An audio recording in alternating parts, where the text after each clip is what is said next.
The year was 1917, and the Russian Revolution was well underway. With the Eastern Front drawing troops away from the Western Front, everybody could see that Russia was about to completely change the entire course of history forever. Workers were seizing control of their factories. Peasants were murdering their landlord. Soldiers were in mutiny. One Russian general launched a military coup, and it failed. Most people believed that this military coup would have no long-term effects on the world. But when the coup failed, one man realised that now was his time to strike.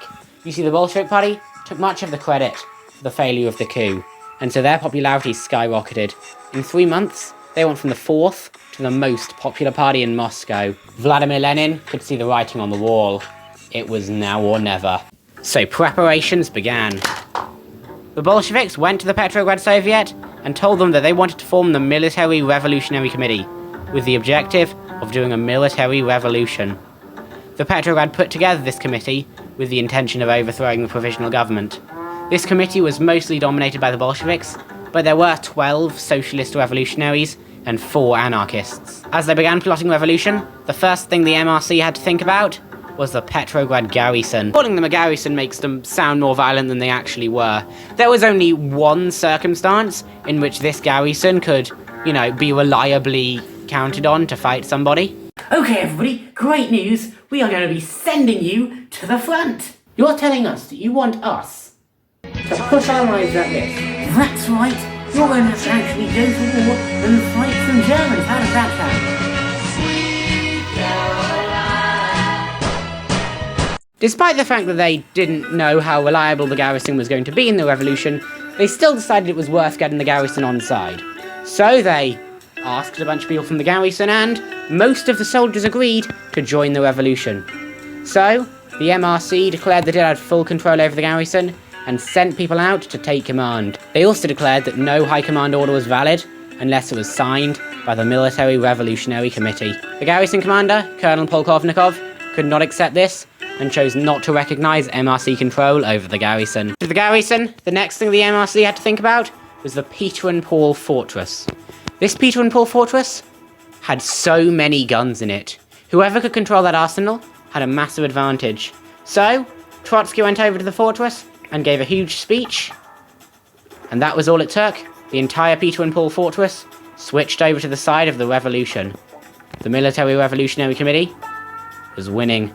Until now, the provisional government had been confident that they could crush the Bolshevik revolt. Suddenly, they realised everything was going to hell for them. Workers from the factories were getting trained by the Bolsheviks and the MRC to fight with a rifle, and then joining the force known as the Red Guards. On the eve of the revolution, the Military Revolutionary Committee had an estimated 20,000 Red Guards at its disposal.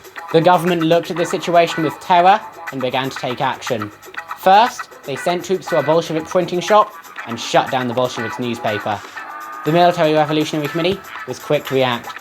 They sent troops, retook the shop, and by 11 AM that same day, the newspaper was back on. The pro-Bolshevik cruiser Aurora was ordered to evacuate the city and leave to the Baltic Sea. But, under orders from the MRC, the cruiser stayed. The next day, revolution began. More pro-Bolshevik cruisers were brought into the city. Key buildings were occupied by the Red Guards, and telephone lines were cut. The Red Guards took control of the entire capital city of Russia in 1 day. There was so little fighting, because very few people actually cared to fight for the provisional government. Only 5 revolutionary sailors and 1 Red Guard died. Think about that for 1 second. The entirety of human history from that point on has just been completely changed, with no way of turning it back, and only 6 people had to die. Here's the thing, as long as there was a revolution, there must be a counter-revolution, and in Russia, there was no different. Former premier of the pro-government, Kerensky, fled the capital city of Russia after the revolution and found the Russian army. There he met Russian General Krasny. Krasny put together an army, and together the pair hopped on a train and went back to Petrograd. They were going to retake the city and end this Bolshevik revolution almost before it began. The Bolsheviks had taken the city without a fight. Now, they were going to have to fight tooth and claw to keep it. And